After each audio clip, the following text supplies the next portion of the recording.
जागृत शक्तिपीठ श्री नीमच माताजी मंदिर देवाली उदयपुर। श्री नीमच माताजी का मंदिर उदयपुर की वैष्णो देवी के नाम से जाना जाता है। श्री नीमच माताजी मंदिर शक्तिपीठ है। नवरात्रि में यहाँ पर भक्त अपनी मनोकामना पूर्ण होने के लिए फूल की पत्ती मांगते हैं। भक्तों पर जब माँ खुश होती है तो वे हंसते हुए साक्षात दर्शन देती है। भक्त बोलते हैं कि माताजी के दर्शन मात्र से पूरा दिन अच्छा निकलता है। नवरात्रि के अंतिम दिन ऊपर से नीमच माँ अपनी बहन खीमच माँ से मिलने आती है एवं दोनों के बीच मिलाप होता है जो प्रेरणादायी होता है। नमस्कार, मैं कुसुम, आप देख रहे राजस्थान धड़का न्यूज। बीटी कॉटन के निराश्रित बाल श्रमिकों का संवेदनशील मामला हाईकोर्ट पर भारी, सहायक निदेशक की दबंगई।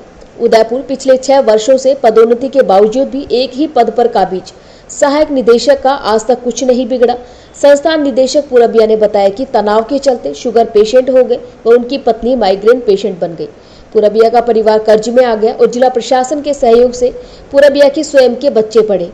उनकी पत्नी की सुहाग की निशानी छुड़वाई गई, परंतु ये सब होता देख भी सहायक निदेशक का दिल नहीं पसीजा।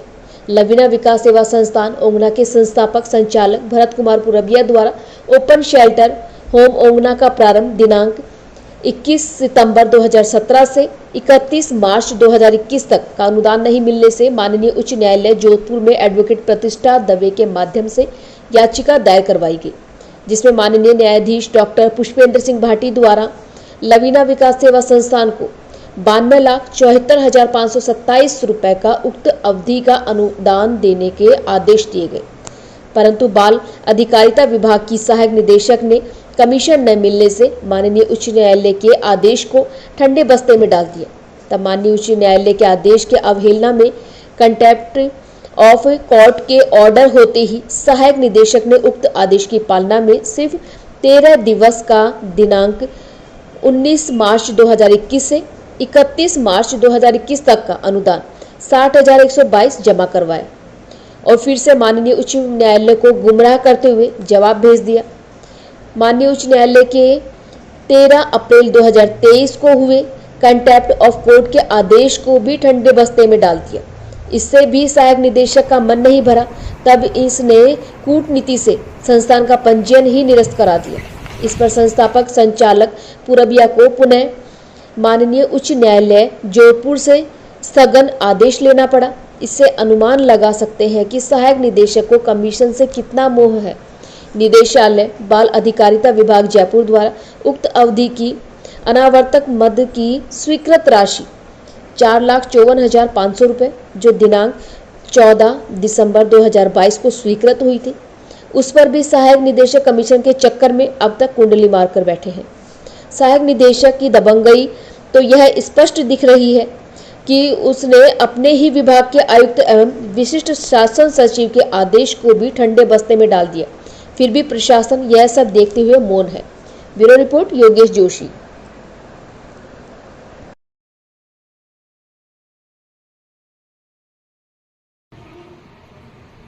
हमारी संस्थान अनाथ बच्चों पर काम कर रही है। 2017 से इसका अनुदान अभी तक हमको नहीं मिला है। सहायक निदेशक अनुदान नहीं दे रही हैं, इसलिए हम हाई कोर्ट में गए हैं।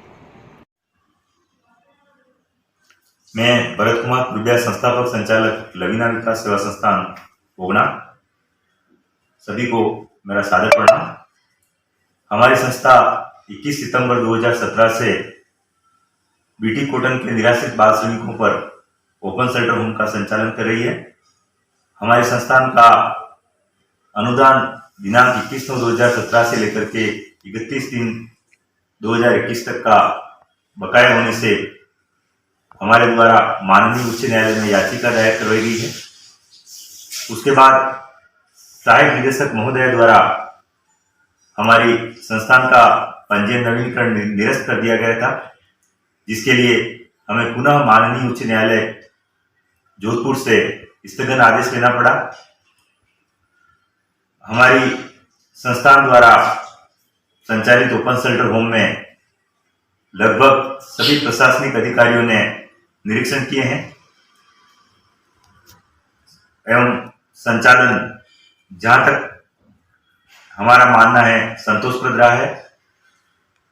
हमारे संस्थान द्वारा इन बीटी कॉटन के निराश्रित बाल श्रमिकों पर निरंतर संघर्ष करने का एक बैनर भी हमारे द्वारा प्रकाशित किया गया है।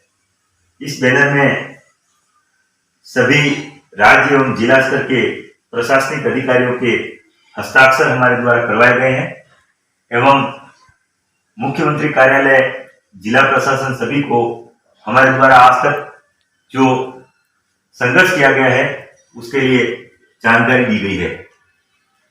हमें एक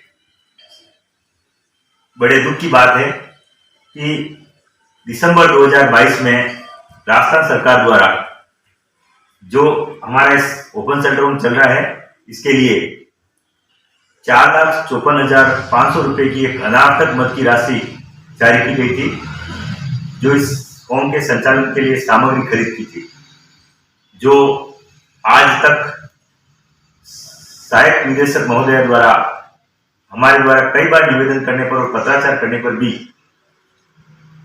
हमारे संस्थान को जारी नहीं की गई। साथ ही सहायक निदेशक महोदया माननीय उच्च न्यायालय को भ्रामक जवाब पेश करती है। उनके जवाब गलत तरीके से रिपोर्ट को बना करके भेजते हैं।